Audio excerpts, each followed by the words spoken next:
Welcome back to more 2d6 Dungeon. I never thought I'd see the day. Well, I'm joking, but it has been a while since the last video was uploaded.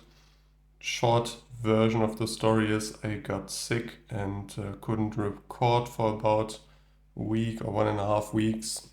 Could have probably, but my voice sounded still a bit strained and I didn't wanna artificially make that last any longer and wanted to get well again before recording, because this is a lot of talking on the voice.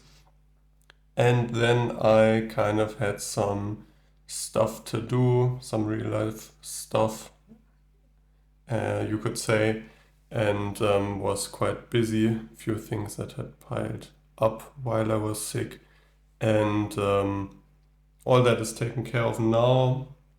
I don't know how much time I will find in the future. I want to get back to recording more regularly. I want to definitely finish this 2d6 Dungeon campaign. And as I said earlier, I have other ideas in mind. Want to play more Mini Rogue, want to play more Deep Space D6. Maybe look at 2d6 Realms at some point, which is an overland adventure game by Toby Lancaster. Using this 2d6 system, and I do like overland adventure as a setting. So yeah, but that's all kind of up in the air right now, because I have to, a few things are changing at the moment with my time schedules and how much I am working. So I don't really know yet how much time I'll find. But I do know that today I want to play and continue the Legend of Grunko. So last time I talked about a lot of rules mistakes I made and had gotten input on.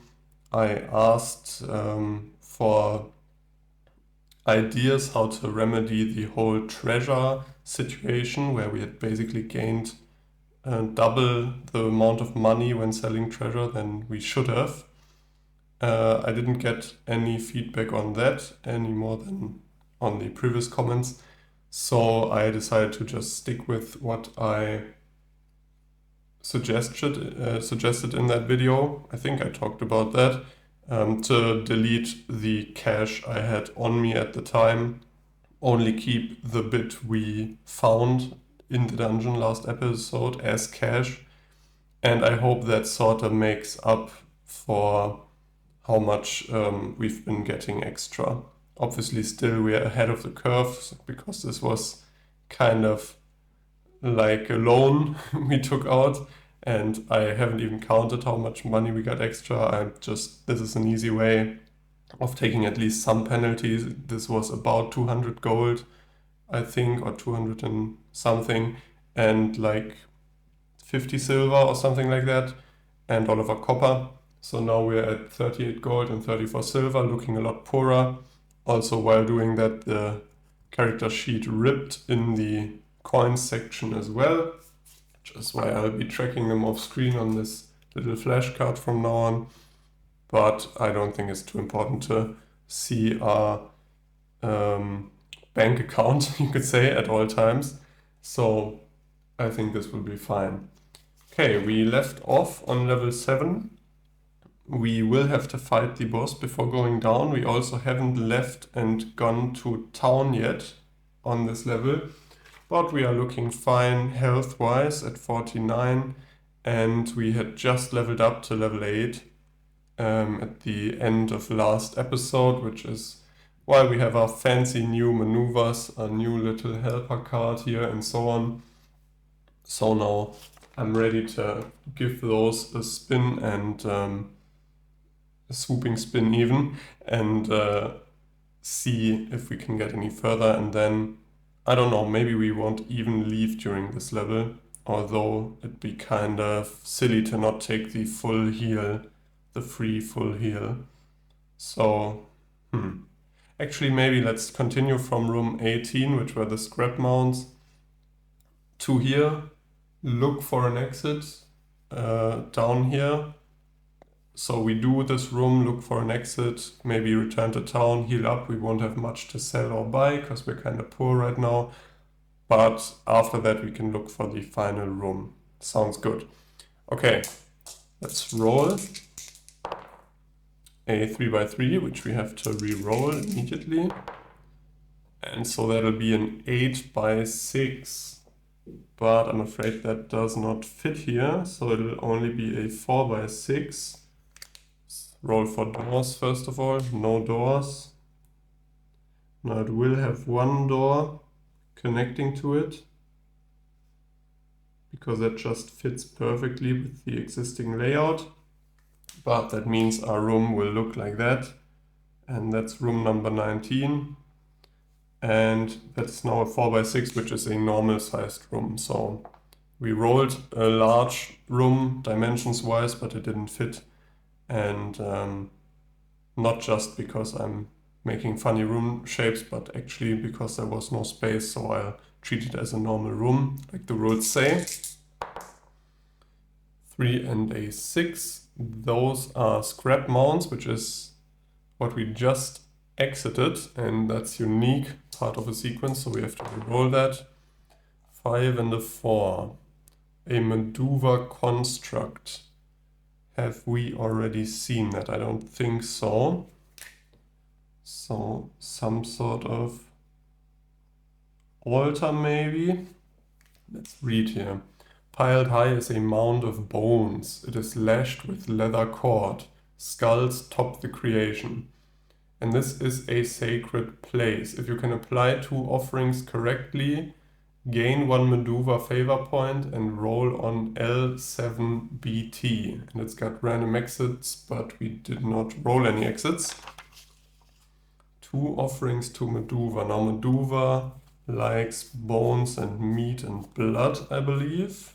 Let's whip out the card here. Yeah. Blood, meat, leather, horn, dragon scales, or ruby. Let's see. So we do have some leather cord. I think that's about it. And some leather strap actually. So we could make 2 correct offerings, I believe. Also a bone toggle. Actually doesn't say bone here.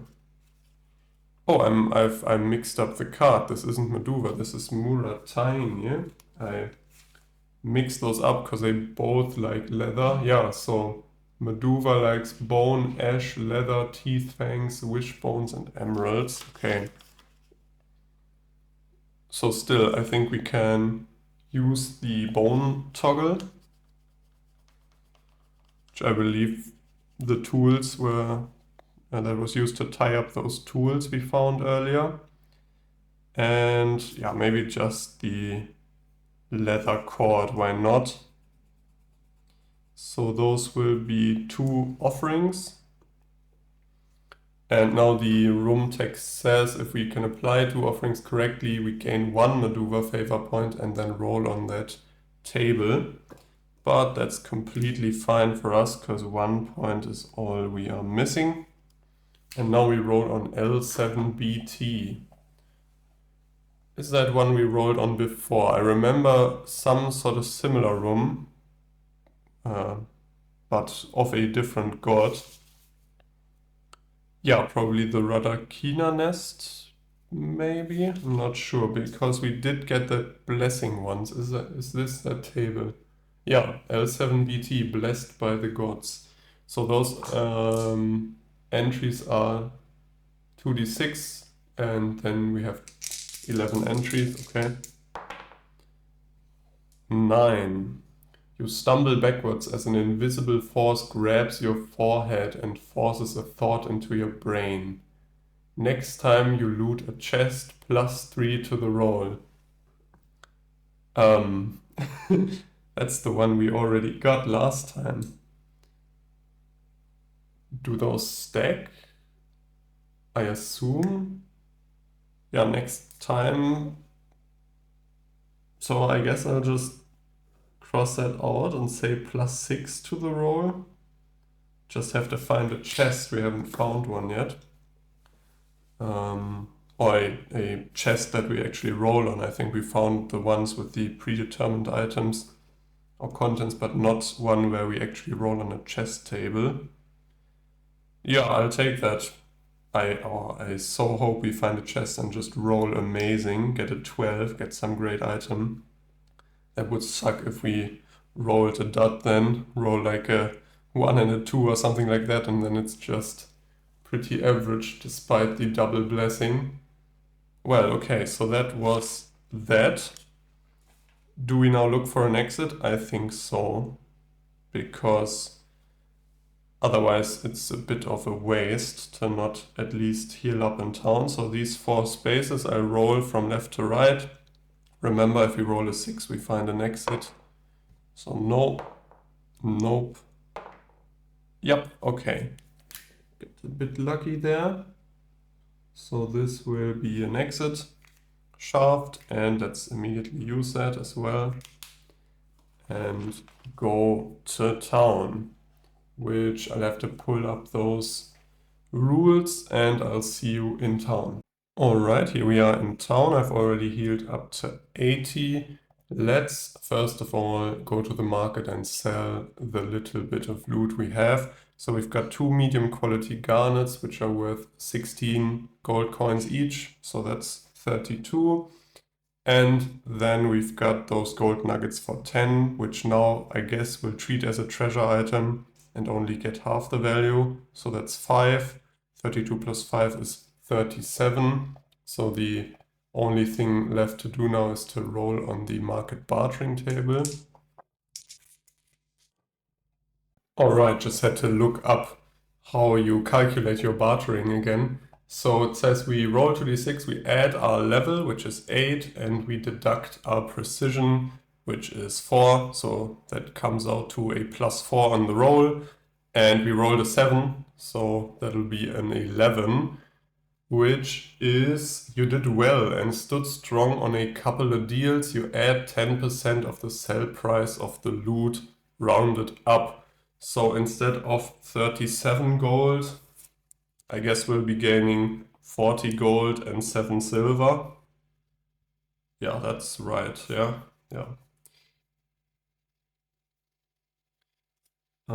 Sorry, I just messed that up. And 7 silver. Okay, so that puts us at 78 gold and 41 silver. I did that correctly. And we do have to erase our treasures, our treasure items. Yeah, so don't know if we'll be able to afford that piece of armor we've been saving for until the end of the dungeon, now that we are doing this correctly and also dumped 200 gold coins in the process. But I'm pretty happy with our armor as is, except for that primary 3, which we are missing. Okay, so we can visit the engraver. I don't think we want to buy anything. We could buy scrolls. That paralysis scroll was fun and pretty nice. But I do want to try to save up gold coins for at least one more level and see. Don't know how much treasure is on the lower levels, how much there is to be found. And if it becomes clear that we won't make that piece of armor, we can spend it on scrolls and potions and so on. Okay, so no shopping. Engrave for 10 gold coins. Do we have any runes left? I'm sorry, because it's been such a long time, I think almost 3 or 4 weeks. Or even longer than that, I completely forgot if we have runes. We had that rebound rune still, yeah. We have our ring, our amulet, pouches. I don't think we do. Doesn't look like it. Yeah. So I think we applied, we've got that Kirby rune and we've got the bell rune, and that's it, I believe. Yeah, so let's not engrave anything, because we don't have a throwing weapon to engrave the rebound rune onto. I don't think we'll mess with the herbalist. I'm pretty happy with our herb situation right now. And we can buy rations. We still have 12 rations left. Let's not. I'm sort of speeding up the town visit here because we've seen it a lot of times, and also we're not really in need of much except for healing up and selling our treasure right now. So let's go to the tavern. Or actually, do we wanna arm wrestle first? It's arm wrestle. Okay. So it could bolster your confidence, or we could lose HP, or it could have the opposite effect. I think we did it before. So we roll 2d6 on the arm wrestle table and add our discipline and see what we get. Because our discipline is at a +5, I think we've pretty... Whoa, and that's a high roll. Okay, so I was just saying we have a pretty good chance of getting something nice, but with a roll like that, that's gonna be easy. So that's a 16 if we add our discipline, which is the maximum entry. So 13 plus is what the table goes up to. So the last entry is 13 and higher, and we crushed that. So you progress deep into the arm wrestling tournament and smash the final with a fine victory. You stand upon the table triumphant, fellow drunk revelers cheering your name. Grunko, Grunko. Okay. You have proven to yourself that you have a keen focus. Gain 1 discipline permanently. You can only do this once in the arm wrestling competition. If it happens again, gain 20 gold coins instead. That's nothing to sneeze at either. But 1 permanent discipline. Wow, okay. So +6. And that's quite a lot of discipline. So we've got the ring that gives us +1, and we've got the arm wrestling victory. Our confidence there. I think I'll note that down here, just so I don't forget that we already won that. +1 discipline from arm wrestling victory. And also, so if I level up, I'm not confused why our discipline is 1 higher than it should be. But that's great. Good stuff. We went arm wrestling then. I don't think I did that every time, because last time it's kind of been meh, sort of middling success. But I guess the higher level you are, the higher discipline you have, the better stuff you can gain while arm wrestling. So we can go to the temple or the tavern to finish the evening. Let's go to the tavern. So we roll on the tavern exploits table, and that's that. So no modifiers on that roll. That's just 2d6. Ooh, and that's bad. At least not the worst entry. The ale is flowing and you drink a little too much. You wake up with a hangover, lose all silver coins and 2 HP before you re-enter the dungeon. Oh no. Okay, so that's what happened to us last time. Wow, that sucks. So arm wrestling, and then we celebrated our victory, drinking away 41 silver coins. Losing 2 HP, was it? Yeah, 2. Okay. Could have been worse. Really couldn't, actually. Oh well, there's an entry for rolling a 2. I won't even read what that does, but yeah, okay, so that's pretty bad. But I don't think terrible. And that's the town done, I believe. Yeah, so let's go back, head back into the dungeon, and look for our final room. And I think we'll maybe look through 1817 up here into this big empty space. Hope we find a big room there. And if not, we have to see. Maybe we'll do one more, depending on what the room is, and then I'll decide.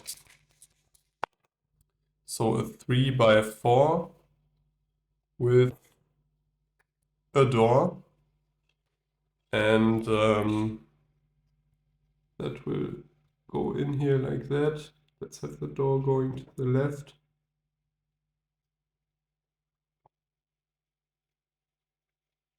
Yeah, so let's say this will be our penultimate room, and to the left will be one of the two boss rooms. I think we then decide at random if we do not roll it before then. So let's roll for the room. Ooh, a double 6. A worship plinth with random exits. Okay, so 2 Murrins sit cross-legged on a raised stone platform in a deep chant until you enter. The skeletal figures jump down and attack. If you survive, roll on interruptions and unexpected 4. And it's got random exits. Let's do those exits first before I forget. So exit table 7, 2d6, another double 6, really. Yeah, so these are the dice that only roll 5s and 6s. Well, we just saw before that they can roll the exact opposite as well, but seems they roll a lot of extreme results.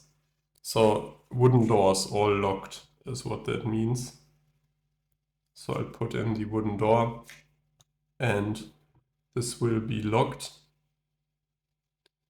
And this is room number 20, a worship plinth.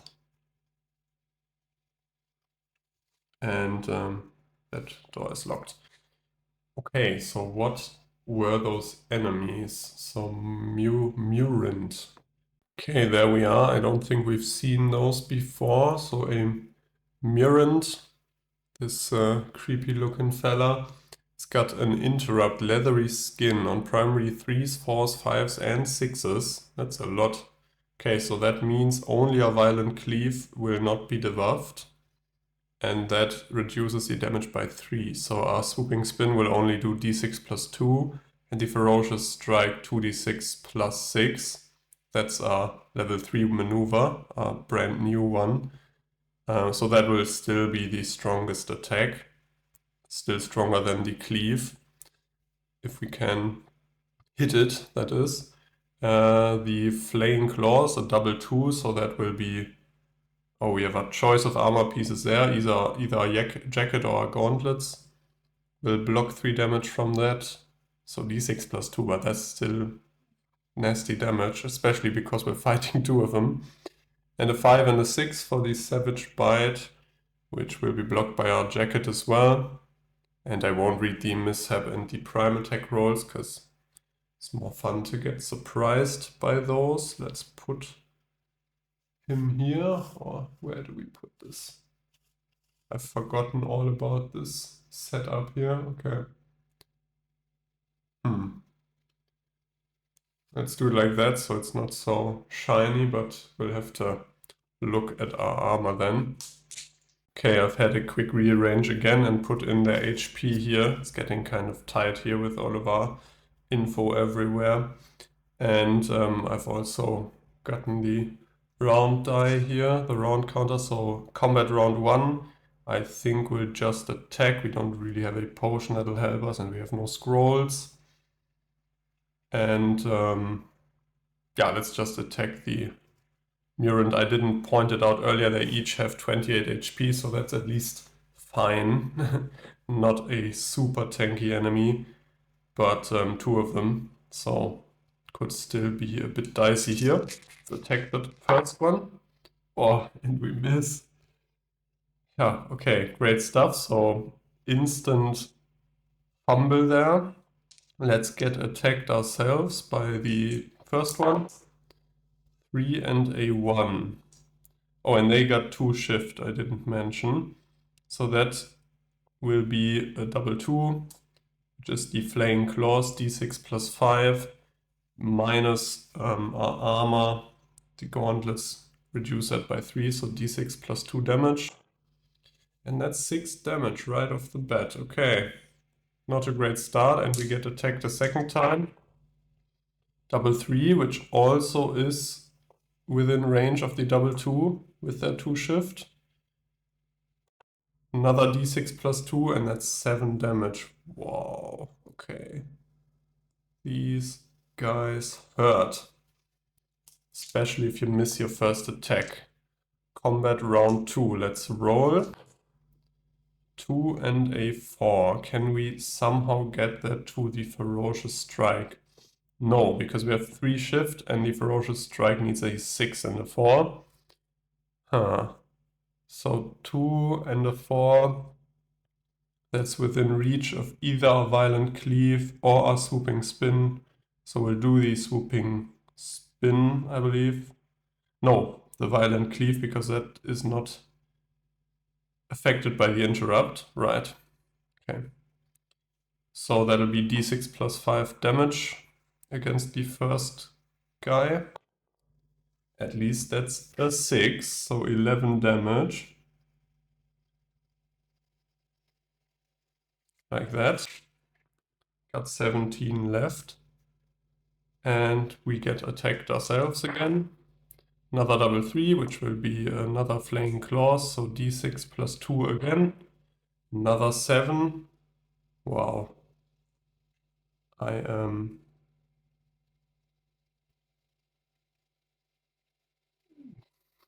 looking for the 8. Okay. I am scared, is what I was about to say. And another attack, another double 3. So again d6 plus 2. And that's another 7. Oh, we've taken so much damage already. So combat round 3. We haven't even killed one of them. We're far from it. Okay, I say we're far from it, and we roll an exact strike of our Ferocious Strike. So what that means is we can add our shift to the damage. Still is affected by interrupts, only if we crit, the interrupts don't apply, as far as I understand it.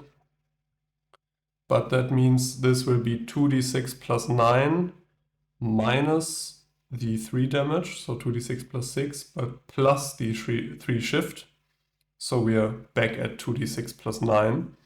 So let's do 2d6 plus 9 damage against the first one. So that's 4. 5 plus 9 is 14 damage. Bit of a low roll, but 14 damage is actually not enough to kill him, because he had 17. Oh no, so we have to tank another 2 hits from these guys. Not even halfway done the combat. Okay, so let's get attacked. I think... No, okay, that's within range as well. Of course. So this double 2 with 2 shift, I mean, it's not super unlikely to roll that, but they've been getting super lucky. I think they've hit every attack so far. So d6 plus 5. Plus 2, I'm sorry, because of our armor. So that means we take another 7 damage, putting us at 44. Yeah, this is looking pretty bad. I mean, we're going to survive. We have a lot of healing left, but I really didn't expect just 2 level 5 enemies to pose such a problem. So we get attacked a second time, 6 and a 4. No. Can't turn that into the Savage Bite, because that needs a 5 and a 6. And can't take that. So that's the first miss by them. Okay, about time. We gain 1 extra shift, and let's try to finish up off the first one. 6 and a 3, which we can turn into a 6 and a 4. So another 2d6 plus 6. And another low roll, but so that's 10 damage. And that was gonna kill him either way. Okay, we've killed the first guy. We gain the XP immediately, but yeah, let's just do that so I don't forget. So we are up to 10,334. And we get attacked by the remaining one.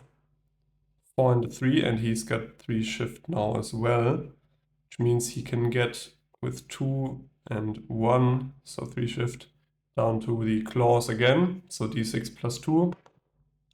And that's a maximum roll, so 8 damage, which puts us at 36. Yeah, this is brutal. So we've just come back from town, healed up to full. Well, we lost 2 HP drinking, but looking about as good as we could. And we are below half HP just within one room. And we're gonna have to fight the boss after this. Yeah, I'm a bit worried. Okay, so we got attacked, and let's go into round 5 with 2 shift. Roll ourselves. Okay, so at least we're rolling our ferocious strike now, somewhat frequently. So 2d6 plus 9 again, which will only be 2d6 plus 6. 6, 3, so 9 plus 6 is 15 damage. Now that's something. It's over half, exactly over half. But with another one of those, we could finish him off. But first we have to weather a hit here. We don't. Okay, so a mishap. The Murant raises its arms and screams, dropping its guard, allowing you to swing and do 2d6 damage. Okay, let's roll 2d6 damage. A 2 and a 6. Not bad, so 8 damage for us. That just made it much more likely to finish him off, because he only has 5 left, 5 HP. Let's see. So then probably one of our weaker attacks would do as well. Well, not that weak. I'm sorry. So there's been 3 fumbles in this combat alone. We had 2 mishaps and the guy just had 1. Okay, so we get attacked ourselves. 2 and a 4. That'll be the flaying claws again, so d6 plus 2. That's another 8 damage, okay. This is not funny anymore. Down to 28. And round 7, so now movement-based interrupts don't apply anymore, but leathery skin is not movement-based, so everything stays the same basically. Let's attack. 3 and a 5. Let's turn that into a 6 and a 4, which will be the ferocious strike. So 2d6 plus 6. And that's 12, which is more than enough to kill the guy finally. Another 300 XP for us. And no treasure. So the Murans don't drop any treasure. They hurt a lot. So we went down from 78 to 28, took 50 damage this combat. Yeah, I'm not thrilled by that, gotta say. And I don't think the room even had any rewards, did it? Yeah, if we survive, we roll on interruptions and unexpected 4, which can be good or bad, I believe. Mostly good or neutral, not sure. So, interruptions and unexpected part 4. Let's roll. Do we maybe want to heal first? In case it's some combat or something. Yeah, come on. Let's use extra healing, one of them. Sure. And gain back 30 HP. Still doesn't make up for what we lost there. But that's a lot nicer. And then let's roll on interruptions and unexpected 4. A 1 and a 2. To one side is a freestanding wall. You see behind it a table and on it a large cleaver. It rises as if an invisible hand and flies towards you. I guess as if an invisible hand wields it, I don't know. Seems like some words are missing here. And flies towards you, roll 2d6. If it matches one of your armor dice sets, then your armor deflects it and you take no damage. You can use your shift points, I guess, to match it to an armor. I'm not sure. Otherwise lose 8 HP. I think with our armor we are pretty well off there. So 2 and a 6, yeah, that matches our gauntlets and our scale jackets, so we take no damage. Yeah, it says we take no damage, so we don't actually apply the -3, we just take no damage at all. Yeah, Cleaver hits our armor and falls to the ground, but still, that's rude. And now we have to make it through this locked wooden door. Let's roll for how locked that is. Locked at a 7. Let's just pick that using... I don't think we really even have to use a lockpick. I'm still not sure if you're required to use one. In the rules it sounds like picking locks just has you roll and add your precision, and if you want you can use a lockpick to gain a bonus. So it doesn't make much sense to pick a lock without a lockpick, does it? Maybe just with, I don't know, a piece of wire or something improvised. Yeah, let's just roll and add our precision, which is +4. So that's more than enough. We can pick that door and be done with it. It's not locked anymore. And let's roll for our final room, which will be the boss room, one of the two. So that's a 4/3, and I'll make it a dead end just because we know the level is going to end here. And let's roll once more to see if we randomly roll one of the two final rooms. And if we don't, we'll ignore the result and select one of the two at random to replace it with. 3 and a 4. That's a parrot aviary, which sounds very fun, but is not one of these special rooms. So now we have to randomly select either the shadowy office or the fur lounge. And I think I'll just roll a die and say odds will be the shadowy office and evens will be the fur lounge. That's an even, so that's the fur lounge, which I'll quickly note down first of all.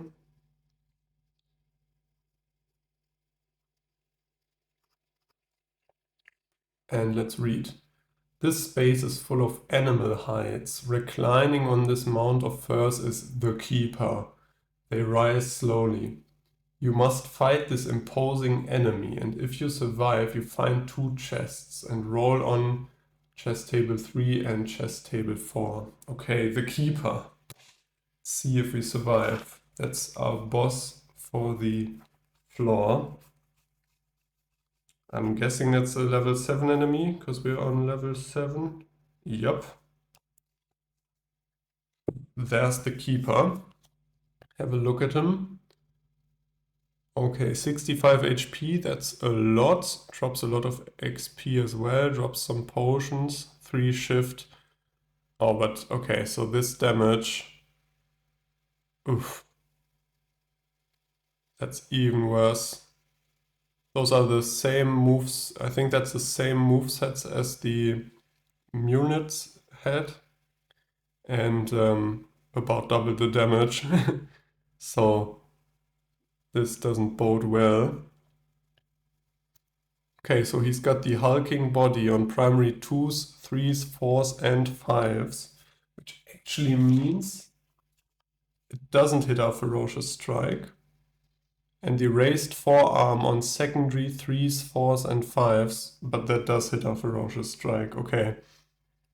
I think only one interrupt applies at a time. But that's not a concern for us anyways, because only one matches... Each maneuver only matches one interrupt is what I'm trying to say. So basically that means all of our attacks do 3 damage less. And he's got a double 2 or a 6 and a 5, but 3 shift. The Keeper runs level 7. These tough beings rule through fear and revel in unleashing their beasts upon the surface world. They are brutal but covered in old wounds from handling the animals. Okay. That's the Keeper for you. I'm not too optimistic. Yeah, okay, so I've put in his HP here as 6 rows of 10 and a row of 5, just so it's easier to tell at a glance. And I just realized we've got the same shift, which is +3. He does more damage than we do, probably, on average, I'm guessing, from those attacks. And we have less HP, so that doesn't bode well for us. I think there's a bit of luck needed here. We do have those potions, yeah. But, I really hope we survive, because if we do, we can use our blessing, our chest blessing on one of the 2 chest tables we roll on afterwards. But let's see. So, really wish I bought that paralysis scroll now, but we'll just have to attack him the old-fashioned way. I don't think we have a throwing weapon, or do we? Small one. I'll use any help I can get here. I would even throw a dart just to do a point of damage or 2. No, nothing. Nothing. Okay.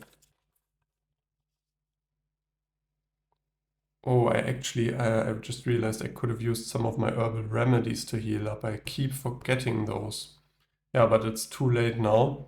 Let's just attack and see where the fight takes us.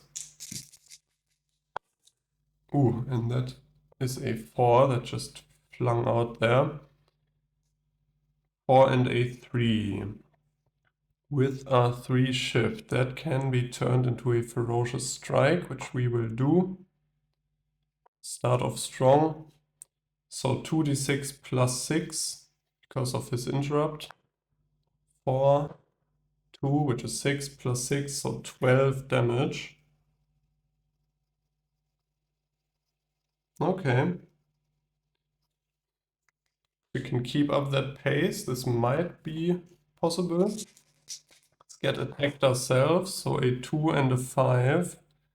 Can't get to the hefty club, but can sadly get to the double 2, which is the double slap. Now that will be blocked by one of our armor pieces. Actually, both his maneuvers are, so at least our armor is not useless. So that'll be 2d6 plus 4 damage, which is nasty. Let's roll these 2. So 9 plus 4, so 13 damage. Ugh.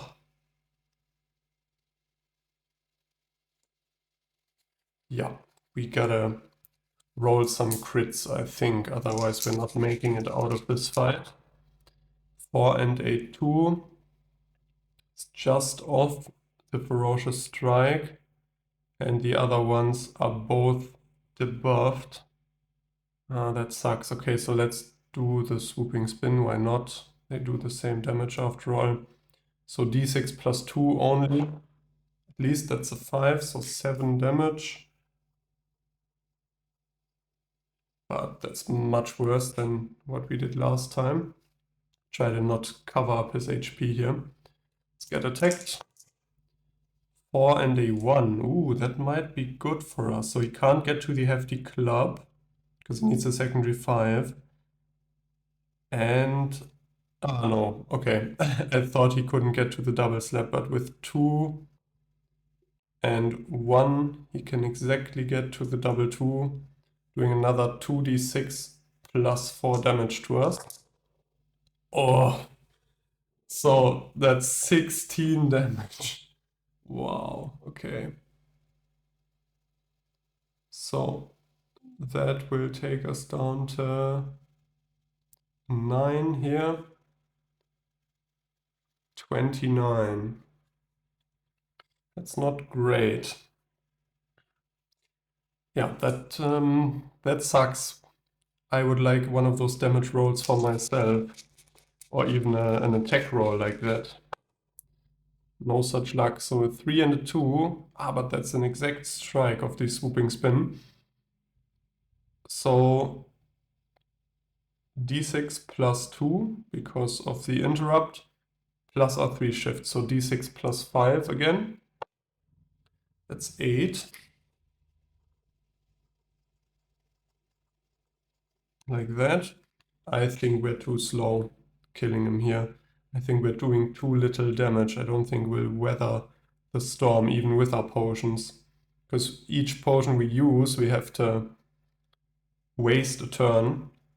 So for example, the gain health, yeah, that gains us 15 HP, but he might just attack like then and do 16 back to us, or 19 or whatever.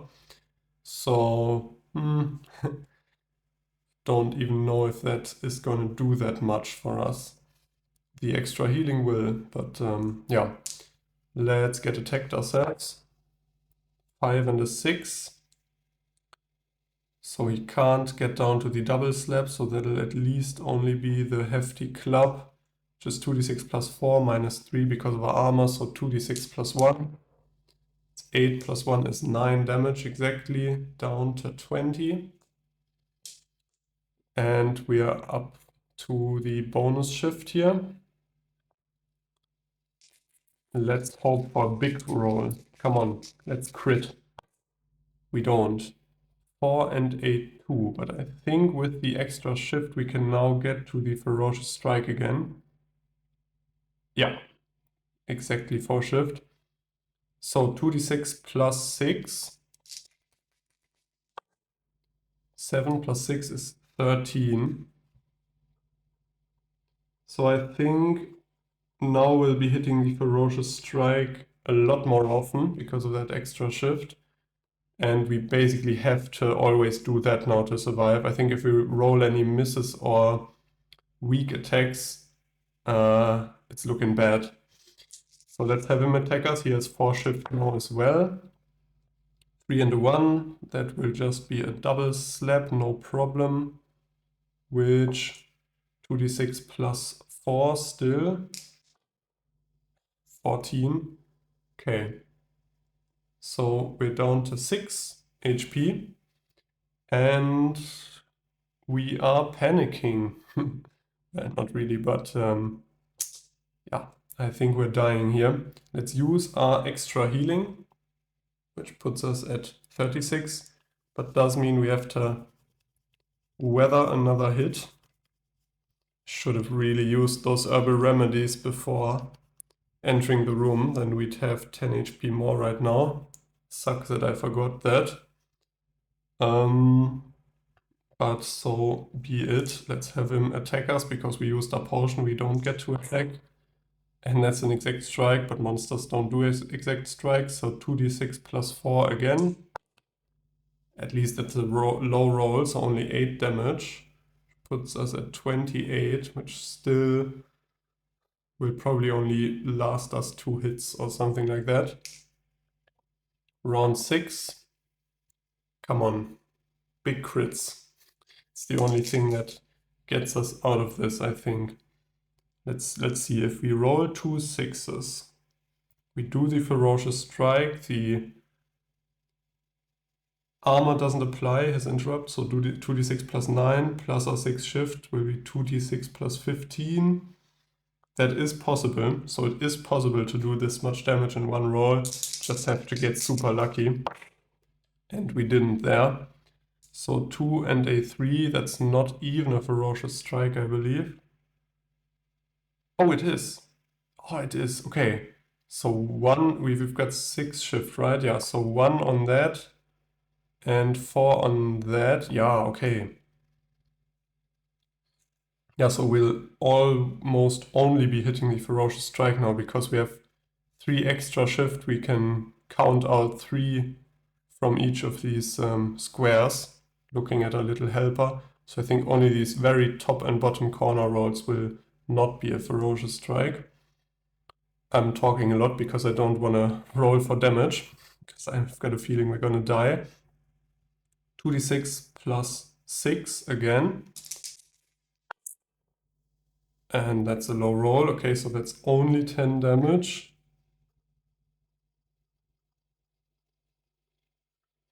So he's got 15 left. If only we'd rolled a bit more there. Okay, so we have to weather another hit.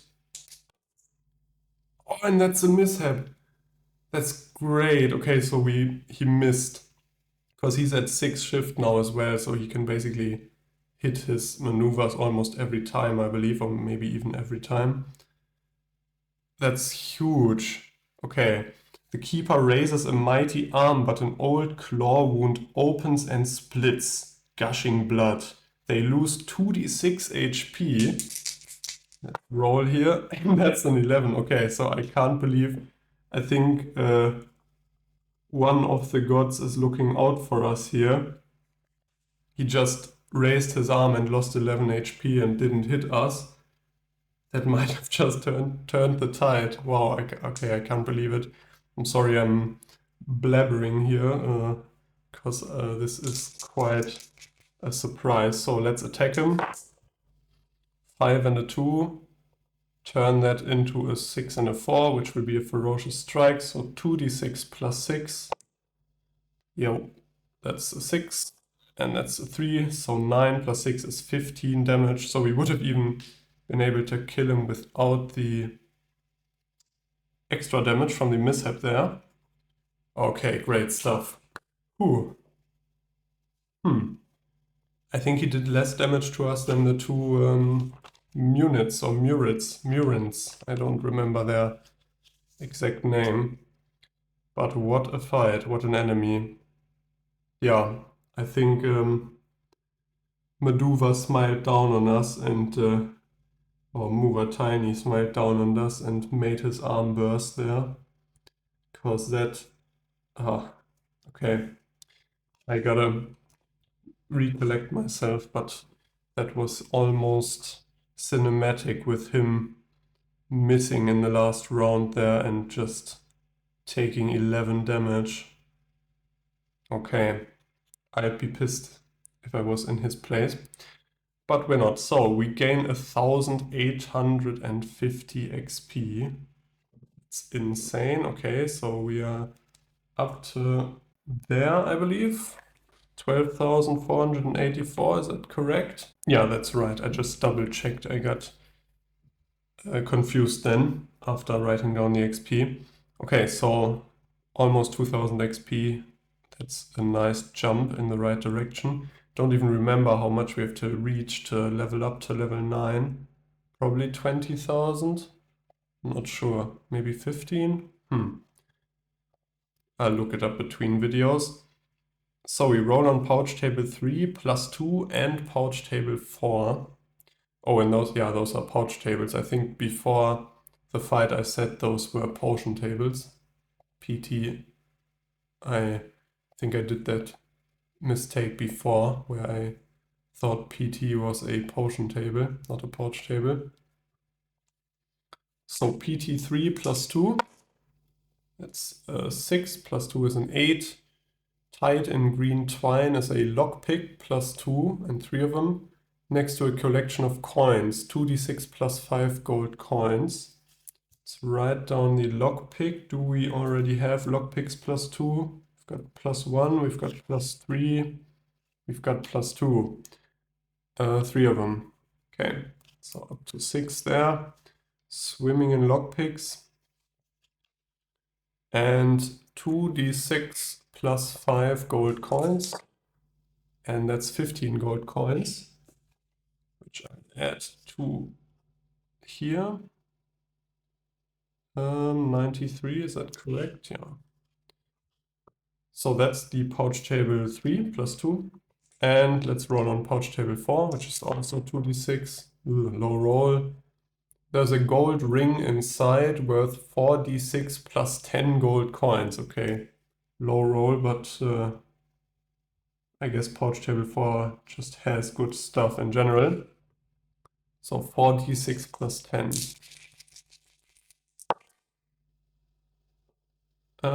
What's that? 13? Yeah.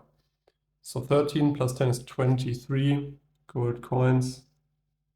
which again will be halved when we sell it. Or I guess we could just wear the ring, just for fashion's sake. But those were the pouch tables. Let's read the room entry. So, the fur lounge. If you survive, you find 2 chests. Roll on chest table 3 and chest table 4. So, because it says chest table 3 first, we'll apply a +6 to the roll to chest table 3, even though I would love to apply it to number 4, because that probably has the better stuff. But we'll do it in the order we find them, or they are mentioned in the text. But still, that's going to be chest table 3 +6, because we had those 2 blessings. I'll erase those. And let's roll 2d6 +6 for chest table 3. Oh, that's an 11 anyways. Such a waste. But okay, so that will be a 12, so maximum level. Lying at the bottom is a beautiful throwing axe +3. It has the Yips rune engraved on it. I think we got that before. That was that amazing throwing axe with the returning rune, which we then proceeded to instantly lose in the combat against, I think, a troll it was. It's coming back to me. Okay, so throwing axe +3, and it's got Yips rune on it. Yips returning rune, that is. Let's read up quickly, just so I don't have that wrong. Where are the runes? I think under M, magic runes.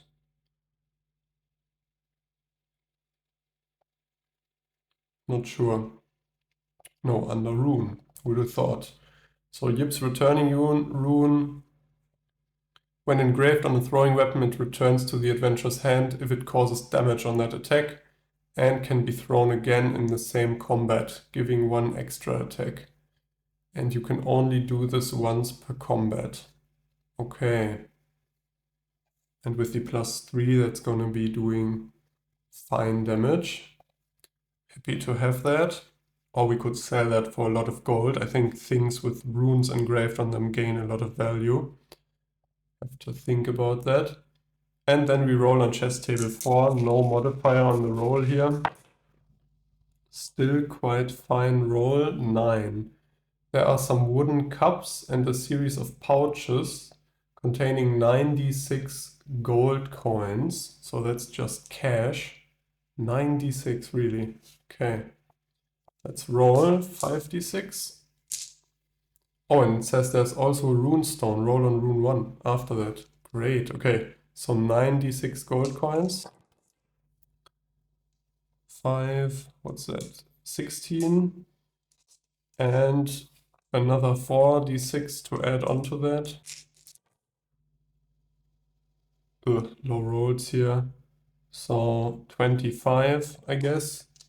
Yeah, 25 gold coins in cash, which will put us at 115. No, sorry, 118. And then we roll on rune 1, which is just a d6.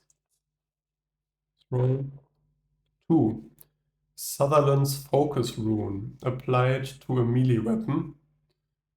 When you roll a primary 6 on a combat roll, before shifting, you get +1 shift for the next round of combat, as the rune focuses your mind. Interesting. So 1 in 6 chance of gaining extra shift.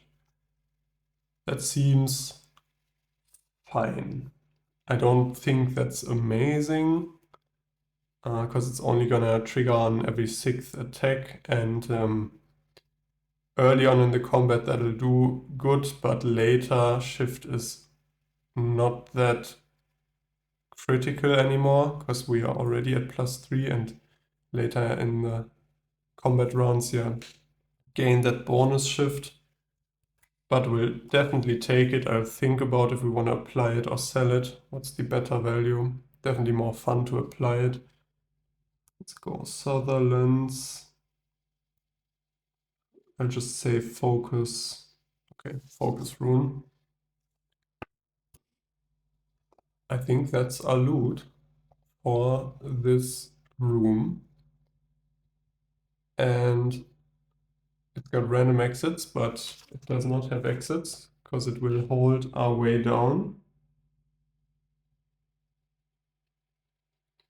And after that we'll be down on level 8. Let's head down the stairs.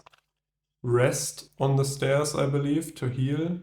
Okay, I had to look up the rules for resting on the stairs there, and also I realized I must have knocked over the 10s dice here because we were suddenly at 68, which is not correct. We ended the fight at 28, and we still are at 28. But if we go down the stairs, we can spend rations, or eat a ration. I think we have to even. And then we recover health. So we gain 2 HP per level, which would be 16. And it says if we have a cloth or bandage, we gain an additional 2 HP, and we do have a cloth. So that'll be 18 HP, putting us at 46, which is better, still not great. I think I'll note those down just as a quick in-between save. And that means we'll be going down to level 8. But I think that'll have to wait for next episode. I didn't even check for how long we've been recording. That fight alone took like 12 minutes because it was a big beefy enemy. And yeah, I usually always aim to do a few rooms each episode, but these rooms are taking longer and longer because the fights are taking longer and longer.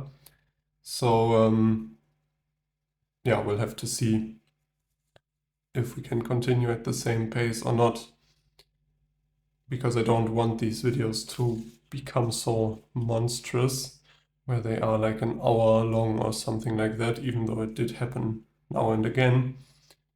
Yeah, so next time we'll go down to level 8 of the dungeon, see what awaits us there. Bit scared. Also, I just realized we could have, it wasn't even that close. I always forget this, but we have these favor points. We can roll for favor once per level. And one of the favors we can ask for is to regain all of our HP. So we basically have for level 8, level 9, and level 10, 3 guaranteed full heals down here. I think it says we can also explode an enemy that's lower level than us or something like that. I don't have the rules open here, just from the top of my mind. So I'm not even sure if we might have been able to just explode the guy by using one of our favor rolls, because he's level 7 and we're level 8. But the fight was spicier, to say the least, more fun. And yeah, I just shouldn't forget about those favors and then die not using them and feel bad afterwards. But I'm sure next time I'll have forgotten again. So see you then when we explore level 8. Till then, I hope you had fun and have a great time. See you!